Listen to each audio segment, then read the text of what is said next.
कृष्णाय यादवेन्द्राय ज्ञानमुद्राय योगिने नाथाय रुक्मिणेशाय नमो वेदान्तवेदिने रामाय रामभद्राय रामचन्द्राय वेधसे रघुनाथाय नाथाय सीताय पदये नमः मनोजवं मारुततुल्यवेगं जितेन्द्रियं बुद्धिमतां वरिष्ठं वातात्मजं वानर्योत्तममुख्यं श्रीरामदूतं शरणं प्रपद्ये नारायणं नमस्कृत्य नरं चैव नरोत्तमं देवीं सरस्वतीं व्यासं ततो जयमुदीरयेत् व्यासाय भवनाशाय श्रीशाय गुणराशे हृद्याय शुद्धविद्याय मध्वाय च नमो नमः तपस्वाध्याय शुश्रूषा कृष्णपूजारतं मुनिं विश्वेशमिष्टदं वन्दे परिव्राट् चक्रवर्तिनं श्रीगुरुभ्यो नमः हरिः ಓಂ.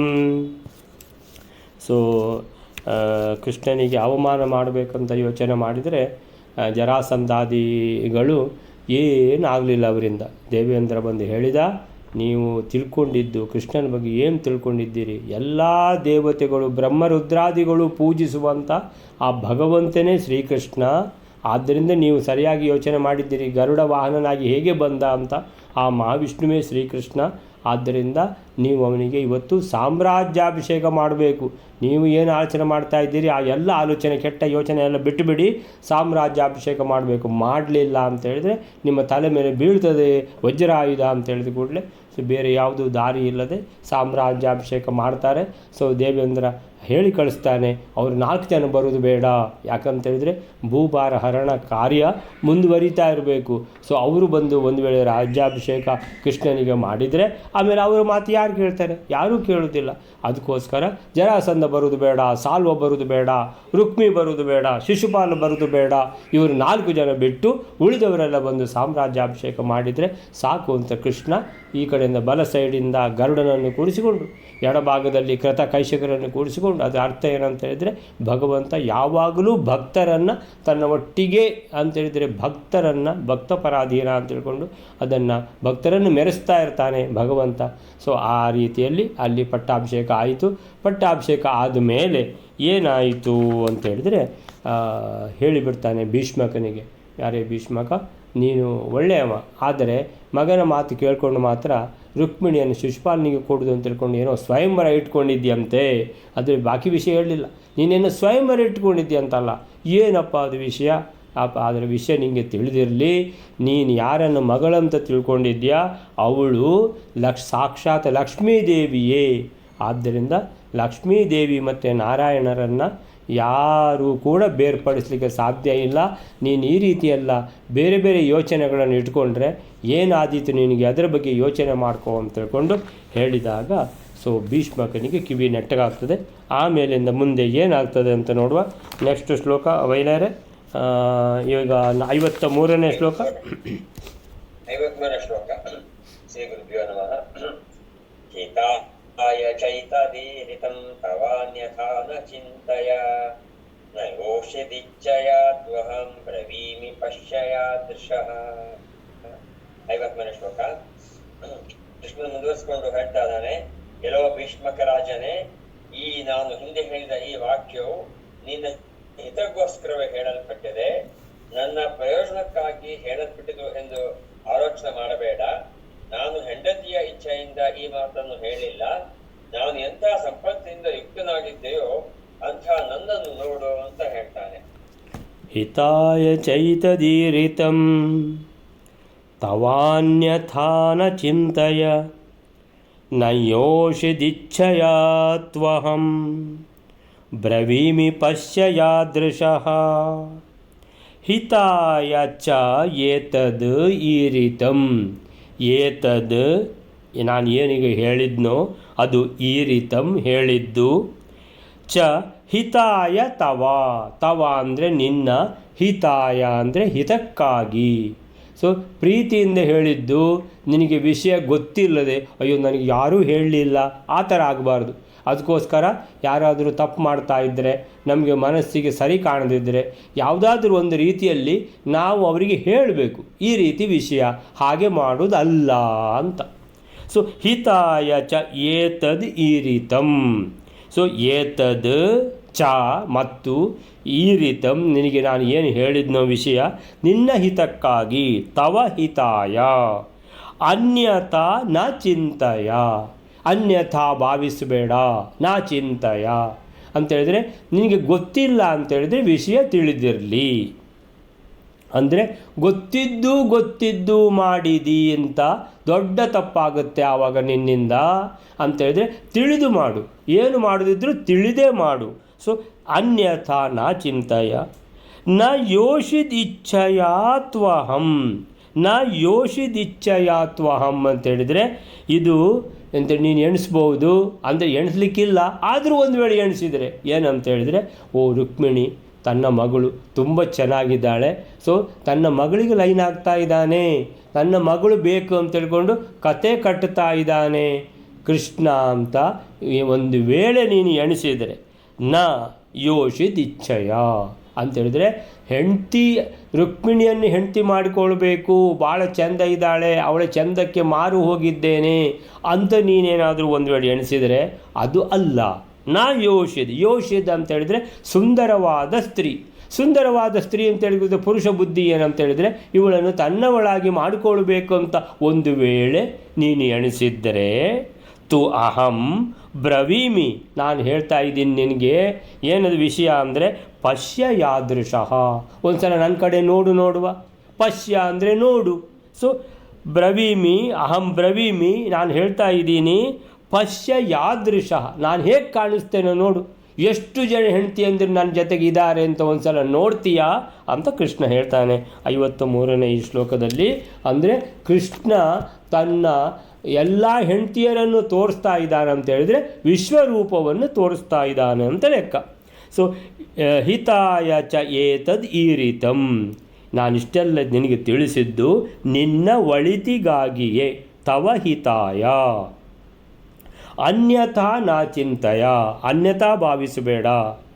ನಾನು ನಿನ್ನ ಮಗಳ ಮೇಲಿನ ಬಯಕೆಯಿಂದಾಗಿ ಯೋಷಿದಿಚ್ಛಯ, ನಿನ್ನ ಮಗಳು ಚೆಂದ ಇದ್ದಾಳೆ, ಅವಳನ್ನು ಏನು ನನ್ನವಳನ್ನಾಗಿ ಮಾಡಿಕೊಳ್ಬೇಕು ಅಂತ ಅಷ್ಟೇ ನಿನ್ನ ಮನಸ್ಸಿನಲ್ಲಿ ಒಂದು ವೇಳೆ ಬಂದಿದ್ದಿದ್ರೆ, ಓ ನನ್ನ ಹೆಂಡತಿ ಸುಂದರವಾದ ಮಗಳು ಬೇಕು ಇವನಿಗೆ ಅಂತ ಹೇಳ್ಕೊಂಡು ತೂ ಅಹಂ ಬ್ರವೀಮಿ, ನಾನು ಹೇಳುವುದನ್ನು ಸ್ವಲ್ಪ ಕೇಳು, ಇಲ್ಲಿ ಸ್ವಲ್ಪ ನೋಡುವ. ಪಶ್ಯ ಯಾದೃಶಃ, ಅದರಿಂದ ನಾನು ಹೇಳ್ತಾ ಇದ್ದಿದ್ದಲ್ಲ. ಪಶ್ಯ ಯಾದೃಶಃ, ನಾನು ಎಂಥವ, ಏನು ಸಂಗತಿ ಅಂತ ಒಂದು ಸಲ ನೋಡು ಅಂತ ಹೇಳ್ಕೊಂಡು ತನ್ನ ವಿಶ್ವರೂಪವನ್ನು ಶ್ರೀಕೃಷ್ಣ ತೋರಿಸ್ತಾನೆ ಅನ್ನುವಂಥ ಅಲ್ಲಿಗೆ ಅದು ಯಾವುದಿದು 53ನೇ ಶ್ಲೋಕ ಮುಗಿದಿದೆ. ಸೊ 54ನೇ ಶ್ಲೋಕವೇನಾರೆ ಚೈವಮೀಶ್ವರಶ್ಚಕಾರಃ ವಿರಾತ್ಮನಃ ಸ ವಿಶ್ವರೂಪಮುತ್ತಮಂ ವಿಸಂಖ್ಯ ಶೀರ್ಷಪಾಹುಕಂ.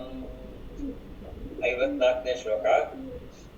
ಪಶ್ಚಾಯಾದಶ ಅಂದರೆ ನನ್ನನ್ನು ನೋಡು ಅಂತ ಹೇಳಿದ ಶ್ರೀಕೃಷ್ಣನು ಈ ರೀತಿ ಹೇಳಿ ಉತ್ತಮವಾದ ಸಂಖ್ಯಾರಹಿತವಾದ ಶಿರಸ್ಸುಗಳು, ಬಾಹುಗಳು ಇವುಗಳುಳ್ಳ ಬಹು ಪ್ರಕಾರವಾದ ತೇಜಸ್ಸುಳ್ಳ ತನ್ನ ವಿಶ್ವರೂಪವನ್ನು ತೋರಿಸುತ್ತಾನೆ. ಇನ್ನು ಮುಂದಿನ ಕೆಲವು ಗುಣಗಳಿದೆ, ಅದು ಮುಂದಿನ ಶ್ಲೋಕದಲ್ಲಿ ನೋಡಿ. ಉದೀರ್ಯ ಚೈವಂ ಈಶ್ವರಶ್ಚಕಾರಃ ವಿರಾತ್ಮನಃ ಸ ವಿಶ್ವರೂಪಮುತ್ತಮಂ ವಿಸಂಖ್ಯ ಶೀರ್ಷಬಾಹುಕಂ. ಉದೀರ್ಯ ಚ ಏವಂ, ಈ ರೀತಿ ಹೇಳಿಬಿಟ್ಟು ಶ್ರೀಕೃಷ್ಣ ಪರಮಾತ್ಮನು ಈಶ್ವರ, ಎಲ್ಲರ ದೇವಾದಿದೇವನಾದ ಶ್ರೀಕೃಷ್ಣ ಈಶ್ವರ. ಯಾರಿಗೆ ಈಶ್ವರ ಅಂದರೆ ಒಡೆಯ, ಭಗವಂತ. ಯಾರಿಗೆ ಭಗವಂತ ಅಂತ ಹೇಳಿದರೆ ಎಲ್ಲರಿಗೂ ಭಗವಂತ ಶ್ರೀಕೃಷ್ಣ. ಸೊ ಈಶ್ವರ ಚಕಾರ ಹಾವಿರಾತ್ಮನಃ, ಹಾವಿರಾತ್ಮನಃ, ಹಾ ಅಂತೇಳಿದರೆ ಅತ್ಯಂತ ವಿಸ್ಮಯಕಾರಿ, ಹಾ ಅಂತೇಳಿದರೆ ಅತ್ಯಂತ ಸಂತೋಷವನ್ನು ತರುವಂತಹ, ಆಮೇಲೆ ದುಷ್ಟರಿಗೆ ಅತ್ಯಂತ ವಿಸ್ಮಯವನ್ನು ಅತ್ಯಂತ ಭಯವನ್ನು ತರುವಂತಹ ರೂಪ ಅದು. ಸೊ ಹಾ ಆವಿರಾತ್ಮನಃ, ಆವಿರಾತ್ಮನಃ ಅಂತೇಳಿದರೆ ಆವಿರ್ಭೂತನಾದ ಆತ್ಮ ಭಗವಂತ ಮಹಾವಿಷ್ಣುವೆ ಶ್ರೀಕೃಷ್ಣನಾಗಿ, ಅಂದರೆ ಮನುಷ್ಯ ರೂಪ ತಳೆದು ಬಂದಿರುವಂತಹ ಈ ರೂಪ ಅಂತ ಭಗವಂತ ತನ್ನ ಮೂಲ ರೂಪದಲ್ಲಿ ಈಶ್ವರ ಚಕಾರ ಹಾವಿರಾತ್ಮನಃ ಅವತಾರ ಮಾಡಿರುವಂತಹ ಮೂಲ ರೂಪದಲ್ಲಿ ತೋರಿಸ್ತಾನೆ. ಯಾವುದನ್ನು ಅಂತ ಹೇಳಿದರೆ ವಿಶ್ವರೂಪವನ್ನು. ಹಾವಿರಾತ್ಮನಃ, ಆವಿರಾತ್ಮನಃ, ಆವಿರ್ಭೂತನಾದ ಪರಮಾತ್ಮನು ಸ ವಿಶ್ವರೂಪಂ ಉತ್ತಮಂ, ಅತ್ಯಂತ ಉತ್ಕೃಷ್ಟವಾದ ಅತ್ಯಂತ ಶ್ರೇಷ್ಠವಾದ ವಿಶ್ವರೂಪಂ ಉತ್ತಮಂ. ಉತ್ತಮವಾದ ಆ ಅದ್ಭುತವಾದ ವಿಶ್ವರೂಪವನ್ನು ತೋರಿಸ್ತಾನೆ. ಅಂದರೆ ಏನು ನೋಡುವಂಥದ್ದು, ವಿಸಂಖ್ಯ ಶೀರ್ಷ ಬಾಹು ಕಂ ಅಂತೇಳಿದರೆ ನೋಡುವಾಗಲೇ ಮೊದಲೇ ಫಸ್ಟಿಗೆ ಏನು ಕಾಣ್ತದೆ, ವಿಸಂಖ್ಯ ವಿಗತ ಸಂಖ್ಯ, ಎಷ್ಟು ಅಂತ ಲೆಕ್ಕ ಮಾಡಲಿಕ್ಕೆ ಸಾಧ್ಯ ಇಲ್ಲ. ಯಾವುದನ್ನು ಅಂತ ಹೇಳಿದರೆ ಶೀರ್ಷ ಅಂತೇಳಿದರೆ ಮೊದಲು ಎಲ್ಲಿ ನೋಡ್ತೇವೆ ನಾವು, ತಲೆ. ಸೊ ತಲೆ ಎಷ್ಟು ಅಂತ ಲೆಕ್ಕ ಮಾಡಲಿಕ್ಕೆ ಸಾಧ್ಯ ಇಲ್ಲ, ಅಷ್ಟು ರೂಪಗಳು, ಅಷ್ಟು ತಲೆಗಳು. ವಿಸಂಖ್ಯ ಲೆಕ್ಕ ಮಾಡಲಿಕ್ಕೆ ಸಾಧ್ಯ ಆಗದಷ್ಟು ಶೀರ್ಷ ತಲೆಗಳು.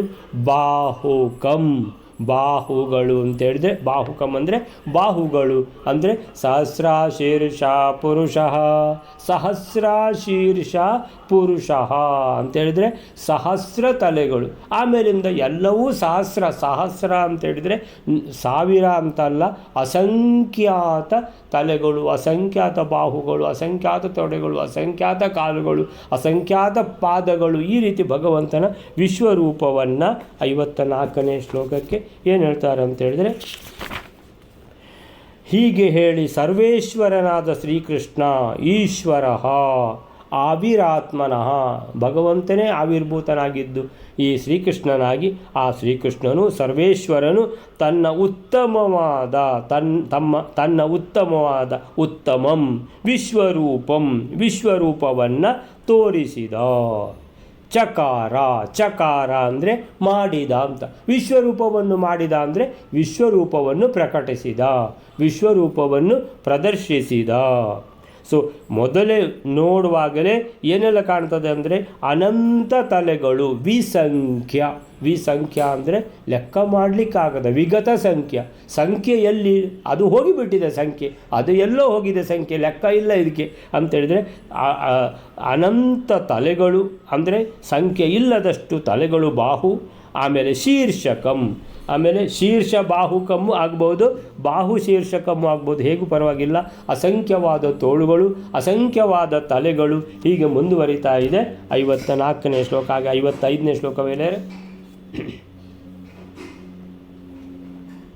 55ನೇ ಶ್ಲೋಕ. ಅನಂತ ತೇಜ ಆತತಂ ವಿಸಂಖ್ಯ ರೂಪ ಸಂಯುತಂ ವಿಚಿತ್ರಮೌಲಿ ಕುಂಡಲಾಂಗದೋರುಹಾರ ನೂಪುರಂ. 55ನೇ ಶ್ಲೋಕ. ಈ ರೀತಿ ಕೃಷ್ಣನು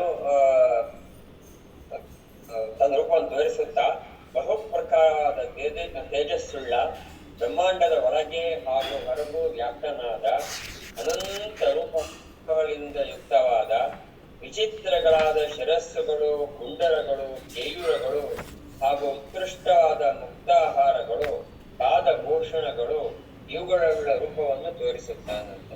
ಅನಂತ ತೇಜ ಆತತಂ ವಿಸಂಖ್ಯ ರೂಪ ಸಂಯುತಂ ವಿಚಿತ್ರ ಮೌಲಿ ಕುಂಡಲಾಂಗದೋರು ಹಾರನೂಪುರಂ. ಅನಂತ ತೇಜ, ಅನಂತ ತೇಜ ಅಂತೇಳಿದರೆ ತೇಜ ಅಂದರೆ ತೇಜಸ್ಸು, ಅಂದರೆ ಆ ವಿಶ್ವರೂಪದಲ್ಲಿ ನೋಡುವಾಗ ಭಗವಂತನ ತೇಜಸ್ಸು ಎಷ್ಟು ಅಂತೇಳಿದರೆ ಅನಂತ. ಅನಂತ ಅಂತೇಳಿದರೆ ಎಷ್ಟು ಅಂತ ಹೇಳಲಿಕ್ಕೆ ಸಾಧ್ಯ ಇಲ್ಲ. ಅಂತ ಅಂದರೆ ಕಣ್ಣು ಕುಕ್ಕರಿಸ್ತದೆ. ಅಂದರೆ ಭೀಷ್ಮಕನಿಗೆ ಇದನ್ನು ನೋಡಬೇಕಿದ್ರೆ ಕೃಷ್ಣನು ದಿವ್ಯ ದೃಷ್ಟಿಯನ್ನು ಕೊಟ್ಟಿದ್ದಾನೆ ಅನ್ನುವಂಥದ್ದು ನಾವು ತಿಳ್ಕೋಬೇಕು. ಅಂದರೆ ದಿವ್ಯ ದೃಷ್ಟಿ ಇಲ್ಲದೆ ಈ ವಿಶ್ವರೂಪವನ್ನು ನೋಡಲಿಕ್ಕೆ ಸಾಧ್ಯವೇ ಇಲ್ಲ. ಸೊ ಅನಂತ ತೇಜ ಆತತಂ, ತತಂ ಅಂತೇಳಿದರೆ ಸರ್ವವ್ಯಾಪ್ಯನಾದ ಭಗವಂತ, ಎಲ್ಲ ಕಡೆಯಲ್ಲೂ ಇರುವಂಥ ಭಗವಂತ. ಈ ಕಡೆಯಿಂದ ಆ ಕಡೆ ಎಷ್ಟು ಎಲ್ಲಿ ನೋಡಿದರೂ ಭಗವಂತನೇ ಕಾಣಿಸ್ತಾನೆ ಅಂತೇಳಿದರೆ ಭಗವಂತ ಅಷ್ಟು, ಅಂದರೆ ಆ ವಿಶ್ವರೂಪ ಅಂತೇಳಿದರೆ ಕಣ್ಣುಗಳಿಗೆ ಬೇರೆ ಏನೂ ಕಾಣ್ತಾ ಇಲ್ಲ, ವಿಶ್ವರೂಪವೇ ಕಾಣ್ತಾ ಇದೆ ಈ ಸೈಡಿಂದ ಆ ಸೈಡ್ ತನಕ. ಆತತಂ ಅಂದರೆ ಪೂರ್ತಿ ವ್ಯಾಪ್ತನಾಗಿದ್ದಾನೆ. ತತಂ ಅಂದರೆ ತತಂ ಅಂತೇಳಿದರೆ ವಿತತಾಯ ಅಂತ ಹೇಳೋದಿಲ್ವ, ಸರ್ವವ್ಯಾಪ್ತ ಅಂತ ಅರ್ಥ. ಸೊ ಆತತಂ ವಿಸಂಖ್ಯ, ಪುನಃ ಬಂತು ವಿಗತ ಸಂಖ್ಯಾ, ಲೆಕ್ಕ ಇಲ್ಲದಷ್ಟು ರೂಪಗಳು. ರೂಪ ಸಂಯುತಂ, ರೂಪಗಳು ಅಂತ ಹೇಳಿದರೆ ನಾರಾಯಣಾದಿ 5 ರೂಪಗಳು, ನಾರಾಯಣ, ವಾಸುದೇವ, ಸಂಕರ್ಷಣ, ಪ್ರದ್ಯುಮ್ನ, ಅನಿರುದ್ಧ ಅಂತ ಹೇಳ್ಕೊಂಡು 5 ರೂಪಗಳು, ಅಥವಾ ಕೇಶವಾದಿ 24 ರೂಪಗಳು, ದಶಾವತಾರಗಳು. ಆಮೇಲೆ ದಶಾವತಾರದಲ್ಲಿ ಸಹ ಎಷ್ಟೋ ಅವತಾರಗಳು ಬರಲಿಲ್ಲ ಅಂತೇಳಿದರೆ ಅದು ಮತ್ತೆ ಅವತಾರಗಳು ಮತ್ತೆ ಎಷ್ಟು ಆಗ್ತದೆ. ಆಮೇಲೆ ವಿಷ್ಣು ಸಹಸ್ರನಾಮದಲ್ಲಿ ಹೇಳಿದ 1000 ರೂಪಗಳು. ಈ ರೀತಿ ಭಗವಂತನ ರೂಪಗಳೇ ರೂಪಗಳು. ವಿಸಂಖ್ಯ ರೂಪ ಸಂಯುತಂ, ಭಗವಂತನ ರೂಪಗಳಿಗೆ ಲೆಕ್ಕವೇ ಇಲ್ಲ. ವಿಸಂಖ್ಯ ರೂಪ ಸಂಯುತಂ ವಿಚಿತ್ರ ಮೌಲಿ ಕುಂಡಲಾಂಗದ ಉರು ಹಾರ ನೂಪುರಂ. ಏನೆಲ್ಲ ಧರಿಸಿದ್ದಾನೆ ಭಗವಂತ ಅಂತ ಹೇಳಿದರೆ, ವಿಚಿತ್ರ ಅಂತ ಹೇಳಿದರೆ ಅದ್ಭುತ ಅಂತ, ಅತ್ಯಂತ ಸುಂದರ, ಅತ್ಯಂತ ಮನೋಹರವಾದ, ಭಕ್ತರಿಗೆ ಅತ್ಯಂತ ಮನೋಹರವಾದ ರೂಪ. ಸೊ ವಿಚಿತ್ರ ಮೌಲಿ ಅಂದರೆ ಅದ್ಭುತವಾದ, ಮೌಲಿ ಅಂತ ಹೇಳಿದರೆ ಕಿರೀಟ ಅಂದರೆ ತಲೆ ಅಂತ ಹೇಳಿದರೆ ತಲೆ ಮೇಲೆ ಕಿರೀಟ. ಸೊ ಮೌಲಿ ಅಂದರೆ ಕಿರೀಟ. ಕುಂಡಲ ಅಂತೇಳಿದರೆ ಕರ್ಣ ಕುಂಡಲ ಅಂತೇಳಿದರೆ ಕಿವಿಯಲ್ಲಿ ಹಾಕಿರುವಂಥ ಆ ಆಭರಣ ಕುಂಡಲ. ಅಂಗದ ಅಂತೇಳಿದರೆ ಕೇಯೂರ, ತೋಳುಬಂದಿ, ಇಲ್ಲಿಗೆ ಹಾಕಿರುವಂಥ ತೋಳುಬಂದಿ ಅಂಗದ. ಆಮೇಲಿಂದ ಉರುಹಾರ ಅಂದರೆ ಶ್ರೇಷ್ಠ ಹಾರ. ಸೊ ವನಮಾಲಿ ಅಂತ ಹೇಳ್ಬೋದು, ವೈಜಯಂತಿ ಮಾಲಾ ಅಂತ ಹೇಳ್ಬೋದು, ಶ್ರೇಷ್ಠ ಮುತ್ತಿನ ಹಾರ ಅಂತ ಹೇಳ್ಬೋದು. ಉರುಹಾರ. ನೂಪುರಂ ಅಂದರೆ ಕಾಲ್ಗೆಜ್ಜೆ, ಪಾದಭೂಷಣ ಅಂತ ಅರ್ಥ. ನೂಪುರಂ ಎಲ್ಲ ಕಾಣ್ತಾ ಇದೆ ಅಂತೇಳಿದ್ರೆ ಏನನ್ನು ನೋಡುವುದು, ಆ ರೀತಿ ಭಗವಂತ ವಿಶ್ವರೂಪಂ ತೋರಿಸ್ತಾ ಇದ್ದಾನೆ. ಅನಂತ ತಲೆಗಳು, ಅನಂತ ತೋಳುಗಳು ಆಗಿದೆ. ಮಿತಿಯಿಲ್ಲದ ತೇಜಸ್ಸು, ಅನಂತ ತೇಜ, ಅಪರಿಮಿತ ತೇಜಸ್ಸು. ಆತತಂ ಸರ್ವತ್ರ ವ್ಯಾಪ್ತಿ. ವಿಸಂಖ್ಯ ರೂಪ ಸಂಯುತಂ, ಅಸಂಖ್ಯವಾದ ಲೆಕ್ಕ ಇಲ್ಲದಷ್ಟು ರೂಪಗಳು. ತುಂಬ ಮನೋಹರವಾದ ಕಿರೀಟಗಳು, ಅಂದರೆ ತುಂಬ ತಲೆಗಳು ಅಂತ ಹೇಳುವಾಗ ಕಿರೀಟ ಕೂಡ ಒಂದಲ್ಲ, ಎಷ್ಟು ತಲೆ ಇದೆಯೋ ಅಷ್ಟೂ ತಲೆಗಳಲ್ಲಿ ಕಿರೀಟಗಳು, ಕುಂಡಲಗಳು, ಅಂಗದ ತೋಳುಬಂದಿಗಳು, ಶ್ರೇಷ್ಠ ಹಾರ ಯಾವುದದು ಉರುಹಾರ, ಕಾಲ್ಗೆಜ್ಜೆಗಳು. ಇನ್ನೂ ನೋಡ್ತಾ ಇದ್ದಾನೆ ಏನೆಲ್ಲ ಕಾಣ್ತಾ ಇದೆ ಅಂತ. ನೆಕ್ಸ್ಟ್ ವೈಲಾರೆ.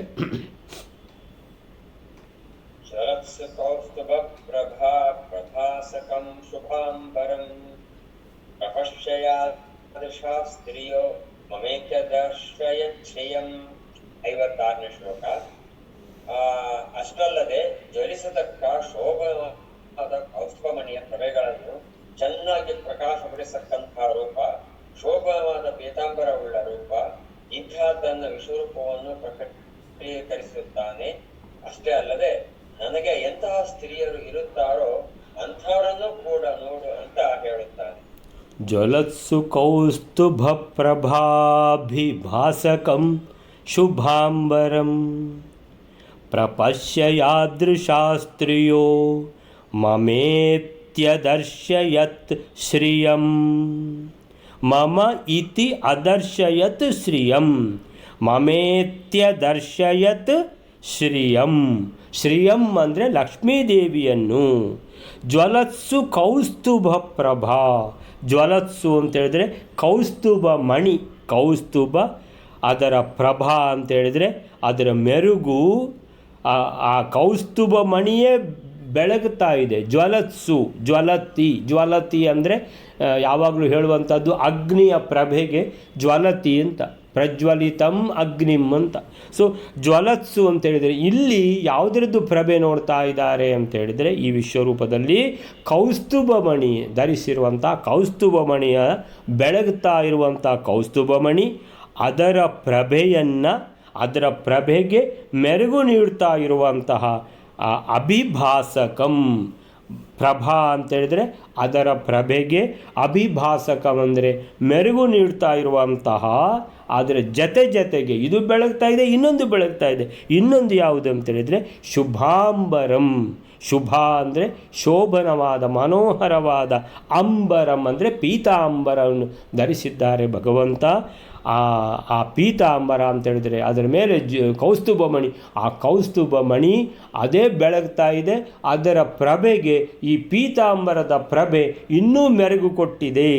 ಪ್ರಪಶ್ಯ ಯಾದೃಶಾಸ್ತ್ರಿಯೋ ಅಂತೇಳಿದರೆ ಎಲ್ಲ ಆಭರಣಗಳು ಅಂತೇಳಿದರೆ ಆಭರಣಗಳು ಶೋಭಿಸುವುದಲ್ಲ, ಭಗವಂತ ಶೋಭಿಸ್ತಾ ಇದ್ದಾನೆ ಅಂತ. ಅಂದರೆ ಭಗವಂತನ ಆ ಶರೀರದ ಮೇಲೆ ಈ ಆಭರಣಗಳು ಅಂತೇಳಿದರೆ ಭಗವಂತನ ಶೋಭೆಯನ್ನು ಮೆರಿತಾ ಇವೆ ಅಂತೇಳಿದರೆ ಭಗವಂತನ ಶರೀರದಲ್ಲಿ ಅವುಗಳು ಇರುವಂಥದ್ದೇ ಅಂತೇಳಿದರೆ ಅತ್ಯಂತವಾದ ಒಂದು ಉತ್ಕೃಷ್ಟವಾದ ವಿಷಯ. ಅಂದರೆ ಆಭರಣ ಹೊಳೆಯುವುದಲ್ಲ, ಭಗವಂತ ಹೊಳೆಯುತ್ತಾ ಇದ್ದಾನೆ ಅನ್ನುವಂಥದ್ದು. ಪ್ರಪಶ್ಯ ಯಾದೃಶಾಸ್ತ್ರಿಯೋ, ಆಮೇಲಿಂದ ಭಗವಂತ ಪ್ರಪಶ್ಯ ನೋಡು, ಯಾದೃಶಾಸ್ತ್ರಿಯೋ, ನಿನ್ನ ಒಂದು ಮಗಳು ರುಕ್ಮಿಣಿ ಅವಳನ್ನು ಒಳಗಾಕೊಳ್ಬೇಕು ಅಂತ ಯೋಚನೆ ಮಾಡ್ತಾ ಈ ಒಂದು ವೇಳೆ ನಿನಗೆ ಬಂದಿದ್ದರೆ ಎಷ್ಟು ಜನ ನನ್ನ ಸ್ತ್ರೀಯರನ್ನು ಒಂದು ಸಲ ನೋಡು, ಎಷ್ಟು ಜನ ಸ್ತ್ರೀಯರಿದ್ದಾರೆ ಇಲ್ಲಿ ಅಂತ ನೋಡು. ಷಣ್ಮಹಿಷಿಯರು ಅಂತೇಳಿದರೆ 6 ಮಂದಿ ಪತ್ನಿಯರು, ಆಮೇಲಿಂದ ಬೇಕಿದ್ದರೆ 16,100 ಗೋಪಿಕಾ ಸ್ತ್ರೀಯರಿದ್ದಾರೆ ಅಂತೇಳಿದರೆ ಭಗವಂತನಿಗೆ ಎಷ್ಟು ಸ್ತ್ರೀಯರಿದ್ದಾರೆ. ಪ್ರಪಶ್ಯ ಯಾದೃಶಾ ಸ್ತ್ರೀಯ ಮಮ ಇತಿ ಅದರ್ಶಯತ್, ಮಮ ಅಂದರೆ ನನ್ನ, ಯಾದೃಶಾಸ್ತ್ರೀಯ ಅಂತ ಎಷ್ಟೆಲ್ಲ ಸ್ತ್ರೀಯರು ನನ್ನ ಪತ್ನಿಯರಿದ್ದಾರಂತ ನೋಡು ಅಂತ ಅದರ್ಶಯತ್ ತೋರಿಸಿದ್ದ ಯಾರನ್ನು ಅಂತ ಹೇಳಿದರೆ ಶ್ರೀಯಮ್ಮಂದರೆ ನನ್ನ ಲಕ್ಷ್ಮೀದೇವಿಯನ್ನು ನೋಡಿದೆಯಾ ಅಂತ ಲಕ್ಷ್ಮೀದೇವಿಯನ್ನು ತೋರಿಸಿದ ಅನ್ನುವಂಥದ್ದು ಈ 56ನೇ ಶ್ಲೋಕಕ್ಕೆ ಏನು ಹೇಳ್ತಾರೆ ಅಂತ ಹೇಳಿದರೆ, ಜ್ವಲತ್ಸು ಕೌಸ್ತುಭ ಅಂತೇಳಿದರೆ ಯಾವುದದು ಜ್ವಲತ್ಸು ಕೌಸ್ತುಭಮಣಿ, ಕೌಸ್ತುಭದ ಹೊಳೆಯುವ ಅಂದರೆ ಜ್ವಲತ್ಸು, ಹೊಳೆಯುವ ಕೌಸ್ತುಭದ ಕಾಂತಿ ಅಂದರೆ ಪ್ರಭೆ, ಕೌಸ್ತುಭಮಣಿಯ ಕಾಂತಿಗೂ ಕೂಡ ಶೋಭೆ ನೀಡುವಂಥದ್ದು ಮಂಗಲಕರ ವಸ್ತ್ರ ಅಂದರೆ ಶುಭಾಂಬರಂ ಅಂದರೆ ಪೀತಾಂಬರ. ಸೊ ಆಮೇಲೆ ತೋರಿಸ್ತಾನೆ ಕೃಷ್ಣ ವಿಶ್ವರೂಪದಲ್ಲಿ, ನನ್ನ ಪತ್ನಿಯರು ಎಂಥವರು, ಎಷ್ಟು ಜನ ಇದ್ದಾರೆ, ಎಂಥವರು ನನ್ನ ಪತ್ನಿಯರು ಹೇಗಿದ್ದಾರೆ ಅಂತ ಒಂದು ಸಲ ನೋಡು ನನಗೆ ಅಂತೇಳಿದರೆ, ಏನು ಹೆಂಡತಿ ಕಡಿಮೆ ಆಗಿದೆ ಅಂತ ತಿಳ್ಕೊಂಡು ರುಕ್ಮಿಣಿಯನ್ನು ನನ್ನ ಹೆಂಡತಿಯವಳು ಲಕ್ಷ್ಮೀದೇವಿದು ಅವತಾರ ಅಂತ ಹೇಳುವುದಲ್ಲ ಅಂತೇಳಿದರೆ, ಅವಳು ಸಾಕ್ಷಾತ್ ಲಕ್ಷ್ಮೀದೇವಿಯೇ ಹೌದಾ ಅಲ್ವಾ ಅಂತ ನನ್ನ ಹೆಂಡತಿಯರನ್ನು ನೋಡು ಅಂತ. ಹೆಂಡತಿಯರನ್ನು ನೋಡುವಾಗ ಆ ಷಣ್ಮಹಿಷಿಯರಲ್ಲಿ ರುಕ್ಮಿಣಿ ದೇವಿಯೂ ಇದ್ದಾಳೆ ಅನ್ನುವಂಥದ್ದು ಆಮೇಲೆ ತೋರಿಸ್ತಾನೆ ಲಕ್ಷ್ಮೀದೇವಿಯನ್ನು ಅಂತೇಳಿದರೆ, ನನ್ನ ಲಕ್ಷ್ಮೀದೇವಿಯನ್ನು ನೋಡು. ಮಮ ಇತಿ ಅದರ್ಶಯತಿ, ಎಲ್ಲ ಹೆಂಡತಿಯರನ್ನು ತೋರಿಸಿ ಹೇಳ್ತಾನೆ ಶ್ರೀಯಂ, ನನ್ನ ಲಕ್ಷ್ಮೀದೇವಿಯನ್ನು ನೋಡಿದೆಯಾ ಅಂತ ಹೇಳ್ಕೊಂಡು ತೋರಿಸ್ತಾ ಇದ್ದಾನೆ ಭಗವಂತ. 56ನೇ ಶ್ಲೋಕ ಆಯಿತು. 57ನೇ ಶ್ಲೋಕ ಎಲ್ಲರೇ, ಅನಂತರೂಪಿಣಿ ಪರಾಂ ಮನುಷ್ಯ ದೃಷ್ಟಿತೋಧಿಕಾಂ ಸ್ವರುಕ್ಮಿಣೀ ತನೋರಪಿ ವ್ಯದಶ್ಚಯಚ್ಛದೆ ಮತಾಃ. 57ನೇ ಶ್ಲೋಕ, ಮನುಷ್ಯರ ಜ್ಞಾನವನ್ನು ಅಪೇಕ್ಷಿಸಿ ರುಕ್ಮಿಣಿ ಸ್ವರೂಪಭೂತಳಾದ ಲಕ್ಷ್ಮೀದೇವಿಗಿಂತಲೂ ರೂಪದಿಂದ ಅಧಿಕಳಾದ ಸರ್ವೋತ್ತಮಳಾದ ಅನಂತ ಸೌಂದರ್ಯವುಳ್ಳ ಲಕ್ಷ್ಮೀದೇವಿಯನ್ನು ತೋರಿಸುತ್ತಾನೆ. ಹಾಗೂ ಸ್ವರೂಪಾಕ್ಷರಾದ ಬ್ರಹ್ಮಾದಿದೇವತೆಗಳನ್ನು ಕೂಡ ತೋರಿಸುತ್ತಾನೆ. ಅನಂತರೂಪಿಣೀಂ ಪರಾಂ ಮನುಷ್ಯ ದೃಷ್ಟಿತೋಧಿಕಾಂ ಸ್ವರುಕ್ಮಿಣೀತನೋರಪಿ ವ್ಯದರ್ಶಯತ್ ಚ ದೇವತಾಃ. ಸೊ ಅನಂತರೂಪಿಣೀಂ ಪರಾಂ, ಅನಂತರೂಪಿಣೀಂ ಅಂತ ಹೇಳಿದ್ರೆ ಅತ್ಯಂತ ಸೌಂದರ್ಯವತಿಯಾದ, ಯಾರನ್ನು ತೋರಿಸಿದ್ದು? ಮಹಾಲಕ್ಷ್ಮಿಯನ್ನು. ಅನಂತರೂಪಿಣಿ ಒಂದು ರೀತಿಯಲ್ಲಿ ಹೇಳಿದರೆ ಅತ್ಯಂತ ಸೌಂದರ್ಯವತಿಯಾದ ಮಹಾಲಕ್ಷ್ಮಿಯನ್ನು ಪರಾಮ್ ಅಂತ ಹೇಳಿದರೆ ಅವಳಿಗಿಂತ ಮೇಲೆ ಇನ್ನು ಯಾರಿಲ್ಲ, ಅವಳಿಗಿಂತ ಮೇಲೆ ಭಗವಂತ ಮಾತ್ರ ಇರುವಂಥದ್ದು. ಸೊ ಅಂತಹ ಪರಳು ಅತ್ಯಂತ ಉತ್ಕೃಷ್ಟಳು ಆದ ಮಹಾಲಕ್ಷ್ಮಿಯನ್ನು ತೋರಿಸಿದ್ದಾನೆ ಅಂತ ಹೇಳಿದರೆ ಒಂದು, ಅಥವಾ ಮಹಾಲಕ್ಷ್ಮಿಯ ಎಷ್ಟೆಷ್ಟು ರೂಪಗಳು ಅದನ್ನು ತೋರಿಸಿದ ಹಾಗೇನೂ ಆಗ್ಬೋದು. ಅನಂತ ರೂಪಿಣಿ ಮಹಾಲಕ್ಷ್ಮಿ, ಆ ಮಹಾಲಕ್ಷ್ಮಿಗೆ ಎಷ್ಟೆಷ್ಟು ರೂಪಗಳಿದೆ ಅದನ್ನು ತೋರಿಸಿದ ಅಂತೇಳಿದರೆ ಆ ಮಹಾಲಕ್ಷ್ಮಿ ಬೇರೆ ಬೇರೆ ಬೇರೆ ಬೇರೆ ರೂಪಗಳಲ್ಲಿ ಕಾಣಲಿಕ್ಕೆ ಸಿಗ್ತಾ ಇದ್ದಾಳೆ. ಅಂದರೆ ಮಹಾಲಕ್ಷ್ಮಿಯನ್ನು ನೋಡು ಅಂತ ಹೇಳುವಾಗ ಅರೆ ಮಹಾಲಕ್ಷ್ಮಿದು ಎಷ್ಟು ರೂಪಗಳು. ಅನಂತ ರೂಪಿಣೀಂ ಪರಾಂ ಮನುಷ್ಯ ದೃಷ್ಟಿತೋ ಅಧಿಕಾಂ ಅಂತೇಳಿದರೆ ಮನುಷ್ಯ ದೃಷ್ಟಿತೋ ಅಧಿಕಾಂ, ಆ ಮಹಾಲಕ್ಷ್ಮಿ ಮನುಷ್ಯ ದೃಷ್ಟಿಯಲ್ಲಿ ರುಕ್ಮಿಣಿಯಾಗಿ ಷಣ್ಮಹಿಷಿಯರಲ್ಲಿ ಇದ್ದಾಳೆ ಅಂತೇಳಿದರೆ ನನ್ನ ರುಕ್ಮಿಣಿ ಅಲ್ಲಿ ಕಾಣಿಸ್ತಾ ಇದ್ದಾಳೆ ಷಣ್ಮಹಿಷಿಯರಲ್ಲಿ ಅಂತೇಳಿದರೆ ಮನುಷ್ಯ ರೂಪದಲ್ಲಿ ನೋಡಿದ ರುಕ್ಮಿಣಿ ಅಲ್ಲಿರುವಂಥ ರುಕ್ಮಿಣಿ ಒಂದೇ ಇದೆ. ಅದಲ್ಲದೆ ಮಹಾಲಕ್ಷ್ಮಿಯನ್ನು ತೋರಿಸ್ತಾ ಇದ್ದಾನೆ ಭಗವಂತ. ಅಂದರೆ ಮಹಾಲಕ್ಷ್ಮಿಯೇ ರುಕ್ಮಿಣಿ. ಆ ಮಹಾಲಕ್ಷ್ಮಿ ಅಂತ ಹೇಳಿದರೆ ಮೂಲ ರೂಪದ ಮಹಾಲಕ್ಷ್ಮಿಯನ್ನು ತೋರಿಸಿದ್ದಾನೆ. ಅಂತಹ ವಿಶಿಷ್ಟ ರೂಪದಲ್ಲಿ ಅನಂತ ರೂಪಿಣೀಂ ಪರಾಂ ಮನುಷ್ಯ ದೃಷ್ಟಿತೋ ಅಧಿಕಾಂ ಅಂತೇಳಿದರೆ ಒಂದು ವೇಳೆ ನೋಡಿದರೆ ಅಂದರೆ ಈ ರುಕ್ಮಿಣಿ, ಇಲ್ಲಿರುವ ರುಕ್ಮಿಣಿ, ಅಲ್ಲಿರುವ ರುಕ್ಮಿಣಿ, ಅಲ್ಲಿರುವ ಮಹಾಲಕ್ಷ್ಮಿ ಅಂತೇಳಿದರೆ ಈ ರುಕ್ಮಿಣಿಗಿಂತಲೂ ಮಹಾಲಕ್ಷ್ಮಿ ಬಹಳ ಇನ್ನೂ ಚೆಂದ ಇದ್ದಾಳೆ, ಇನ್ನೂ ಬಹಳ ವಿಶೇಷ ರೂಪದಲ್ಲಿ ಕಾಣಿಸ್ತಾ ಇದ್ದಾಳೆ ಅಂತೇಳಿದರೆ ಏನಂತೇಳಿದರೆ ಒಂದು ಆ ವಿಶ್ವರೂಪ ನೋಡುವಾಗ ಈ ರುಕ್ಮಿಣಿ ಅಂತೇಳಿದರೆ ಮಹಾಲಕ್ಷ್ಮಿಯೇ ರುಕ್ಮಿಣಿ, ಆ ರುಕ್ಮಿಣಿಗಿಂತಲೂ ಮಹಾಲಕ್ಷ್ಮಿ ಉತ್ಕೃಷ್ಟಳಾಗಿ ತೋರ್ತಾ ಇದ್ದಾಳೆ ಅಂತ ಹೇಳುವಾಗ ವಿಶ್ವರೂಪದಲ್ಲಿ ಒಂದು ಮನಸ್ಸಿಗೆ ಆಗುವಂಥದ್ದು ಅಂದರೆ ಅವಳು ಉತ್ಕೃಷ್ಟರಾಗಿದ್ದಾಳೆ ಅಂತ ಹೇಳಿದ್ರೆ ಅವಳೇ ಇವಳು ಅಂತ ಹೇಳುವಾಗ ಇಬ್ಬರೂ ಒಂದೇ ಅಂತೇಳಿದರೆ ಯಾವುದೇ ಸೌಂದರ್ಯದಲ್ಲಿ ಬೇರೆ ಏನೂ ಇಲ್ಲ. ಅಂದರೆ ಮನುಷ್ಯರಿಗೆ ನೋಡುವಾಗ ಪಕ್ಕನೆ ಅನಿಸ್ಬೋದು ಅಲ್ಲಿರುವಂಥ ಮಹಾಲಕ್ಷ್ಮಿ ಇನ್ನೂ ಶೋಭಿಸ್ತಾ ಇದ್ದಾಳೆ ಅಂತ. ಒಂದೇ ಲೆಕ್ಕ ಇಬ್ಬರು ಶೋಭಿಸ್ತಾ ಇದ್ದಾರೆ. ಮನುಷ್ಯ ದೃಷ್ಟಿತೋ ಅಧಿಕಾಂ ಸ್ವರುಕ್ಮಿಣಿ ತನೋರಪಿ ಅಂತೇಳಿದರೆ ಏನು ತನ್ನ ಮಗಳು ರುಕ್ಮಿಣಿ ಇದ್ದಾಳೋ ಅವಳಿಗಿಂತಲೂ ಜಾಸ್ತಿ ಶೋಭಿಸ್ತಾ ಇದ್ದಾಳೆ ಮಹಾಲಕ್ಷ್ಮಿ ಅಂತ ಭಾಸ ಆಗ್ತಾ ಇದೆ. ಅಂದು ಹಾಗೇನೋ ಅಂದರೆ ಮಹಾಲಕ್ಷ್ಮಿ ಇನ್ನೂ ಚೆಂದ ಇದ್ದಾಳೋ ಎಂಬಂತೆ ಇದ್ದಾಳೆ. ಆದರೆ ಅವಳೇ ರುಕ್ಮಿಣಿ. ಅವಳ ಎಷ್ಟು ತೇಜಸ್ಸು ಮಹಾಲಕ್ಷ್ಮಿಯಲ್ಲಿದೆಯೋ ಅಷ್ಟೇ ತೇಜಸ್ಸು ರುಕ್ಮಿಣಿಯಲ್ಲಿಯೂ ಇದೆ ಅನ್ನುವಂಥದ್ದು ಅದು ಇರುವಂಥ ನಿಜವಾದ ವಿಷಯ. ವ್ಯದರ್ಶಯತ್ ಚ ದೇವತಾ.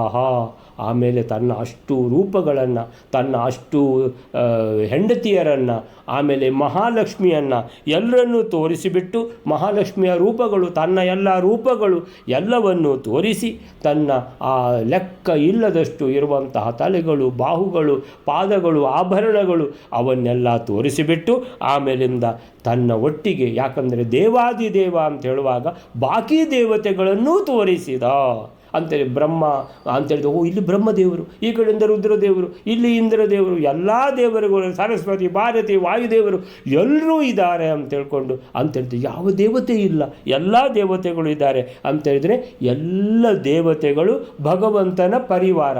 ಆ ಎಲ್ಲ ಪರಿವಾರ, ಆ ಎಲ್ಲ ದೇವತೆಗಳಿಗೂ ದೇವಾದಿದೇವ ಯಾರು? ಭಗವಂತ. ದೇವತೆಗಳು ಪೂಜಿಸುವುದು ಯಾರನ್ನ ಅಂತ ಹೇಳಿದ್ರೆ ಆ ಶ್ರೀಕೃಷ್ಣ ಪರಮಾತ್ಮನನ್ನು ಅಂತಾರೆ ದೇವಾದಿದೇವ ಅವನು. ಸೊ ಎಲ್ಲ ದೇವತೆಗಳನ್ನು ವ್ಯದರ್ಶಯತ್ ತೋರಿಸಿದ. ವ್ಯದರ್ಶಯತ್ ಅದರ್ಶಯತ್ ವಿ ಅನ್ನುವಂಥ ಉಪಸರ್ಗ ಸೇರಿಬಿಟ್ಟು ಅದರ್ಶಯತ್ ತೋರಿಸಿದ.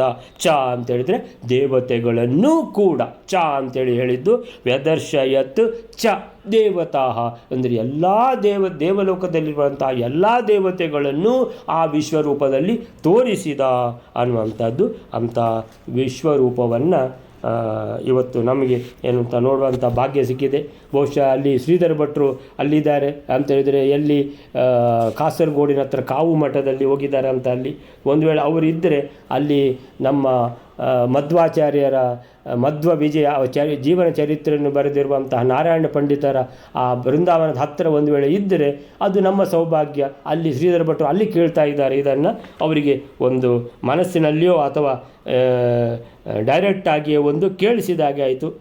ಯಾರು ನಾರಾಯಣ ಪಂಡಿತಾಚಾರ್ಯರಿಗೆ ಅದರ ಹತ್ತಿರದಲ್ಲಿ ಅವರ ತಂದೆಯವರದ್ದು ಯಾರದು ತ್ರಿವಿಕ್ರಮ ಪಂಡಿತಾಚಾರ್ಯರದ್ದು ಅವ್ರದ್ದು ಬೃಂದಾವನ ಕೂಡ ಇದೆ ಅಲ್ಲಿ. ಸೊ ಹಾಗೆ ಹೀಗೆ ಈ 57ನೇ ಶ್ಲೋಕಕ್ಕೆ ಮಹಾಲಕ್ಷ್ಮಿ ಅನಂತ ರೂಪಿಣಿ ಪರಾಮ್ ಅಂದರೆ ಸರ್ವೋತ್ತಮನಾದ ಭಗವಂತನ ಹೆಂಡತಿ ಅಂದರೆ ಅವಳು ಸರ್ವೋತ್ತಮೆ. ಅನಂತ ರೂಪಿಣಿ ಮಹಾಲಕ್ಷ್ಮಿ ಸರ್ವೋತ್ತಮೆಯವಳು. ಮನುಷ್ಯ ರೂಪದ ರುಕ್ಮಿಣಿಯ ರೂಪಕ್ಕಿಂತ ಮಿಗಿಲಾದ ರೂಪದಿಂದ ಕೂಡಿದ್ದವಳು. ಸೊ ಮನುಷ್ಯ ದೃಷ್ಟಿತೋ ಅಧಿಕಾಂ. ಮನುಷ್ಯ ರೂಪದಲ್ಲಿರುವ ರುಕ್ಮಿಣಿಯನ್ನು ಒಂದ್ಸಲ ನೋಡ್ತಾರೆ ಭೀಷ್ಮಕ. ನನ್ನ ಮಗಳು ಮಹಾಲಕ್ಷ್ಮಿಯ ರೂಪ ಅಂತ ಕೃಷ್ಣ ಹೇಳಿದ್ದಾನೆ. ಸೊ ಆ ರೂಪಕ್ಕಿಂತೂ ಮಹಾಲಕ್ಷ್ಮಿ ಇನ್ನೂ ಚೆನ್ನಾಗಿದ್ದಾಳೆ ಅನ್ನುವಂಥ ಏನೋ ಒಂದು ಭ್ರಮೆ ಬರ್ತಾ ಇದೆ ಅವನಿಗೆ. ಸೊ ಮನುಷ್ಯ ರೂಪದ ರುಕ್ಮಿಣಿಯ ರೂಪಕ್ಕಿಂತ ಮಿಗಿಲಾದ ರೂಪದಿಂದ ಕೂಡಿದ್ದಾಳೆ ಮಹಾಲಕ್ಷ್ಮಿ. ಸೊ ಅವಳೊಂದಿಗೆ ಶ್ರೀಕೃಷ್ಣನು ತನ್ನ ಎಲ್ಲ ಹೆಂಡತಿಯರನ್ನು, ತನ್ನ ಎಲ್ಲ ರೂಪಗಳನ್ನು, ಆಮೇಲಿಂದ ಇತರ ಎಲ್ಲ ಬ್ರಹ್ಮರುದ್ರಾದಿ ದೇವತೆಗಳನ್ನು ಕೂಡ ತೋರಿಸಿದ. ಶ್ರೀಹರಿಯ ವಿಶ್ವರೂಪದಲ್ಲಿ ಅನಂತ ರೂಪಗಳು ಇದ್ದ ಹಾಗೆ ಲಕ್ಷ್ಮಿಯ ರೂಪಗಳು ಕೂಡ ಅನಂತವೇ ಆಗಿದ್ದುವು. ಮನುಷ್ಯ ದೃಷ್ಟಿಗೆ ಕಾಣುವ ರೂಪಕ್ಕಿಂತ ಅಲ್ಲಿ ಕಂಡ ಲಕ್ಷ್ಮೀ ರೂಪ ಇನ್ನೂ ವಿಶೇಷ ಕಾಂತ್ಯಾದಿಗಳಿಂದ ಕೂಡಿತ್ತು. ಅದಕ್ಕೆ ಕಾರಣ ಆ ರೂಪಗಳಲ್ಲಿ ಏನು ವ್ಯತ್ಯಾಸ ಇಲ್ಲ. ಭೀಷ್ಮಕ ರಾಜನಿಗೆ ಮಹಾಲಕ್ಷ್ಮಿಯ ಸ್ವರೂಪದ ಮಹಿಮೆ ಅರಿವಾಗಲೆಂದು ಮಾಡಿದ ವಿಶೇಷ ಅನುಗ್ರಹ ಅಂತ ತಿಳ್ಕೊಳ್ಬೋದು ಅಂತ ಹೇಳ್ತಾರೆ. ಸೊ ಮನುಷ್ಯ ದೃಷ್ಟಿ ಎಂಬುದಕ್ಕೆ ಸಾಮಾನ್ಯ ದೃಷ್ಟಿ ಎಂದೂ ಅರ್ಥ.